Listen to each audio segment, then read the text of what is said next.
Burnley are back in the Championship again. Last season was a truly horrific one for Burnley fans as they saw their side get dismantled week after week after week after week after week until they were eventually relegated with just 5 wins in the whole Premier League season. However, the Clarets now have a new man in charge after Vincent Kompany departed from Turf Moor to go and join Bayern Munich just over a month ago. That new gaffer being none other than Championship promotion expert Scott Parker. So in today's video I'm going to be analysing Burnley's opening game against Luton Town, in which they ran away with it, winning 4-1 at Kenilworth Road, whilst also looking at how I believe Scott Parker is currently transforming this Burnley team. Last season the Clarets became known for their stubborn manager who refused to change their way of playing. Their persistent playing out from the back cost them a ridiculous amount of games, yet the former manager Vincent Kompany just simply refused to change things. Now that's the first thing I noticed with the change of manager last night. Burnley were not so much limited to just playing out from the back no matter the circumstance. Instead, they changed things up a lot more. Burnley were a lot smarter in the way they played. They adapted to situations much better and were less focused on just keeping the ball for the sake of it. But as Josh Brano said in his post-match interview, today it was a bit of a different setup. But I think game to game it'll be different. So for me, I think it's safe to say that Burnley are not going to come into this season with just one playing style like they once done under Vincent Kompany. Instead, we're going to see a varying amount of setups, whether that be the 5 at the back out of possession that we saw yesterday or Monday night if this comes out on Wednesday. But it's going to change every single time that Burnley set out on the pitch. You know, at the forefront of it is going to be that nice, attractive possession-based football, but if they really have to, for example, going to Ellen Road, they may opt for maybe a more defensive approach where they have a lot less of the ball and look to be a lot more direct. And I think that adaptability, flexibility, and a bit more of a pragmatic way of setting up is definitely something that Burnley fans will find refreshing. However, in today's video I am looking specifically into Scott Parker's opening game with Burnley against Luton Town, so the discussion on tactical flexibility and the way he adapts in games, we're going to leave that for maybe later in the season when we're hopefully sat here talking about how Burnley have won the title yet again. So back onto the Monday night fixture, and the Clarets had just 42% possession against Luton, which is lower than their average possession in the Premier League last season, and also saw them sit with the 7th lowest possession out of any side in game week 1. However, they still managed to have the 4th most shots on the target out of any Championship side so far. Now obviously it is game week 1, so play styles will change, the stats don't necessarily represent the bigger picture, but the fact that they had a much lower possession than they did for, well, in almost every single game in the Premier League, to me shows that things have changed a little bit for Burnley, whilst also still being productive at the other end of the pitch, with obviously having the 4th most shots on target out of any team in the first match week. Scott Parker's more defensive approach and much more pragmatic approach, I believe, in my opinion, than Vincent Kompany, can be seen by the way that Burnley changed in and out of possession, because it was very, very drastic, and a key man in this kind of change was the right winger slash right wing back slash right back slash right centre half, Vitinho. Looking at this image here, you see that Vitinho was took back from his right wing position that he usually is in when Burnley have possession to form a 5 at the back, with Connor Roberts dropping into right centre half. This led to what was a 5-2-3 out of possession for Burnley, making their defensive block incredibly hard to break down. Vitinho going over to that right wing back slot meant that it was easier for them to limit Alfie Doughty's creative ability in wide areas,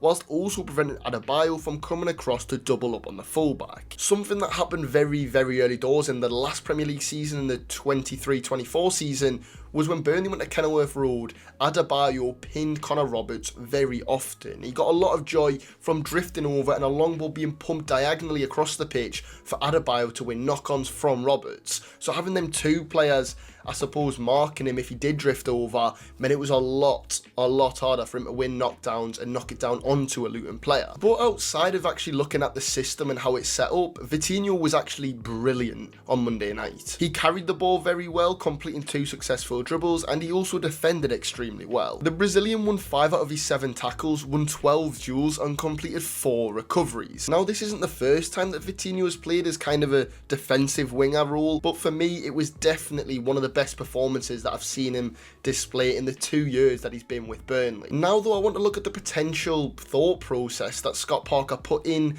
to setting up with this 5-2-3. If we look at the press from Burnley here, which was phenomenal throughout the game, by the way, it looks to me like they set up to prevent any balls being lofted on at the Burnley left-hand side. As soon as the right centre-back Raul Walters received the ball, Luca Koleosho jumped to force him back towards the keeper or to the central centre-back, to force them across their left-hand side and into the right-hand side of Vitinho and Connor Roberts. Burnley did this by having Koleosho aggressively pressing Luton's right-hand side, Wilson Odobert pressing the left-hand side, and Lyle Foster dropping a little bit deeper and not necessarily leading the press himself, but instead covering the 2 midfielders as they attempt to receive the ball from the centre halves in Luton's team. And although Foster wasn't actively pressing and leading the line like a lot of strikers usually do, they usually are the ones that trigger the press, instead him covering meant that it was a lot harder for the Luton players to come deep and receive the ball, and if they did receive the ball, Josh Cullen and Josh Brownhill were extremely advanced and ready to jump onto them. Moving on though, I now want to look at how Burnley played through the phases and transitioned from defending to attacking, because it was so efficient and brilliant to watch. We often saw this kind of dynamic that you see on screen here, with one of the defenders on the ball looking for someone to come and receive the ball from midfield to either circulate it or turn on the half turn and drive Burnley forward. In this instance, Vitinho drops slightly deeper to form a triangle to play around the Luton defence, and Roberts looks to fire the ball into Odobert. It doesn't work this time as Odobert is closed down really well and quickly by the Luton defender, but that didn't deter Burnley from trying to get their creative 19-year-old on the ball as much as they could, as shown by the fact that Odobert had 41 touches in that game, which is actually more than the other forwards in that team. If you discount Vitinho and you look at Lyle Foster, Koleosho and Odobert, who really were the front line, Odobert had the most touches out of all of them. So Burnley at times did look to receive the ball in them tighter areas and with the ball on the ground in, let's be honest, higher risk scenarios than if the ball was to be lofted in behind, I suppose.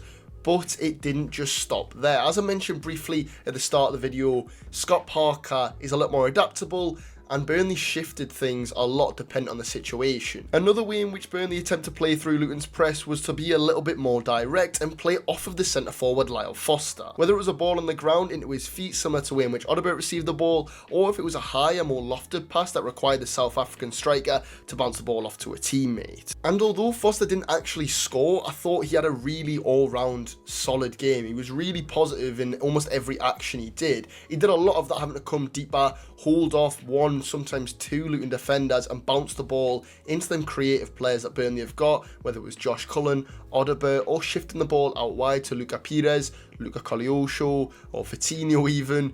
Foster did his job perfectly for me. If that was what he was meant to do, which I believe he was, which was to come, bounce the ball and spin him behind, then Foster was exceptional in his role. Now though, we can move on to the a little bit more exciting part and actually look at how Burnley got into the final third and attacked Luton Town. Parker seemed to look to overload one side of the pitch to create an isolated scenario on the other wing, in which Koleosho forces the wing back to have to tuck in deeper, leaving space for Luca Pires to get on the ball high up the pitch. When Odobert first gets the ball here, there's 5 players on that right wing, all occupying Luton defenders. Odobert taking this touch backwards probably doesn't look too positive at first glance, but it's actually the perfect touch. He takes a touch away from the kind of overcrowded area on that right wing to create the angle to switch the ball to Luca Pires. Now this switch the ball is what pulls Luton's defence apart. They've now got 5 runners on that right hand side. Foster's obviously barrying through, as you see in a little minute here. But then that means that Luton are not only scrambling across to try and close Pires down, the deeper runner here in Josh Brownhill is making a run in behind. And that then leaves Luton's defence, as I've said before, scrambled. They don't know who to mark, who to close down, and how to shuffle across. Therefore, Pires plays an exceptionally weighted, brilliant ball through to Josh Brownhill, who takes a touch and buries brilliantly through Kaminski's legs. Now that move that we just saw there is almost identical to the second goal that Burnley went and scored. It's a little bit less about the overload, but it does still start from the ball being on the left-hand side and Burnley switching the play, but it is a little bit more just pure direct football, which Sean Dyche will be absolutely buzzing with. This more direct approach is definitely, again, refreshing for Burnley fans, and it's brilliant to see as a Burnley fan myself. It was annoying last season when we saw us fall to the same pressing traps week after week because we persisted on switching the ball to the full-back, back to the centre-back, back to the keeper, back to the centre-back, into midfield, firing it back at the keeper. It became boring because it was the same errors constantly happening. Whereas against Luton, I feel like we made it easier for ourselves. We limited them errors by forcing the ball long sometimes. If we had to go long, we just launch it long. And it gets you out of pressure. And obviously you don't always want to be going long because then you're just recycling a play and they're just coming at you. And for spells in that game, Luton did constantly get on top of Burnley, but they defended really well, to be fair. But in the right moments, it's definitely the right thing to do. And I think Scott Parker going out with that approach to not just drill in this one way of playing is definitely the way to go for Burnley. Especially if they do go up and they want to stay in the Premier League, that pragmatic approach has to be contained. And maintained, sorry, not contained. As I've mentioned, that's not to say that they don't look to hold the ball and slowly build up when possible. They're just a bit smarter with it and don't always do it if that kind of option isn't on or if they're being heavily pressed. I mean, it is easy for me to sit here and say Scott Parker has came in and completely revolutionised Burnley Football Club. It's so much better than Vincent Kompany. But we're one game in, so that would be silly. And I know the title does say that, but it's YouTube, so give me a break, yeah? And also, Burnley arguably have the best squad in the league. If not, then at the very minimum, top 3. So a result like this, although against Luton, definitely not expected. I personally thought maybe a 1-1, 2-2, and I wasn't expecting that good of a performance. But winning games emphatically throughout the season should really be Burnley's standard. If you want a real example of the Burnley quality in this squad, then you just look at the 4th goal. You just fast forward a little bit to that 4th goal, where Lars Foster picks the ball up on the edge of his own 18-yard box, carries it from his own 18-yard box to the edge of the Luton penalty area, pulls it across to Vitinho, who finishes with 2, might be 3 touches. That's the level that Burnley are at. Players like that are something that we're going to see repeatedly through this season because, again, they're not drilled into one play style. They've got the freedom. Some of the players have got the autonomy to just kind of fluidly overlap where they want to. Odegaard did it a lot of the time. Brownell's first goal came from the fact he has a free role. And this Burnley squad is still missing some big players, lads. The only real issue that I had with this Burnley team on Monday night was there's still issues from set pieces for me. I know Dara O'Shea's made it 3-1 from a header from a corner, but defensively, although Burnley didn't concede directly from a set piece, I still think there's a few issues that could be exposed on another day. Luton could have possibly got 1 or 2 goals from set plays or just from general crosses, which does worry me. Dara O'Shea is a big threat in the air, but he could potentially leave as well. And if O'Shea leaves, I become increasingly worried about how teams will target Burnley physically in them set-piece scenarios. Burnley aren't the biggest side. They're not the most physical. I think you're looking at, I know Wout Weghorst came off the bench. Whether he stays, we don't know. But really, you've got Lyle Foster, O'Shea, Esteve, and I think that's about it for some serious height and aerial threat. The rest of the team are really just kind of blockers, and it is a little bit worrying, but as the season progresses, I assume set pieces should also develop. I mean, under Kompany, it was never, ever a strength for Burnley, and they did look very threatening from attacking set pieces. Just defensive ones worry me a bit, but I do understand that we were playing arguably one of the best set-piece based sides in this division. I know they were really good last season from them, and in the Championship, I assume that'll continue again. Luton are going to be a threat from set pieces, so I suppose not all sides are going to target them weaknesses as well as Luton did, but I think it should be something that we just keep a little bit of an eye on. So to keep it short, Burnley are, for me, probably one of the best sides in this division. They've definitely looked the best out of any team. I suppose you could argue Sheffield Wednesday against Plymouth, but they were playing against Plymouth, Burnley were playing against Luton. Bit of an incomparable team right there. So I think Burnley, for me, have looked the best out of any side, especially considering their opposition.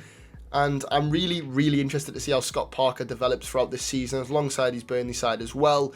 As, you know, the expectation has to be Burnley going for the title. And whether or not they can maintain the performance, or they do maybe what Leeds do and drop off and bottle it, will be very interesting. But I wish Parker all the best. I wish the Burnley players in the squad all the best.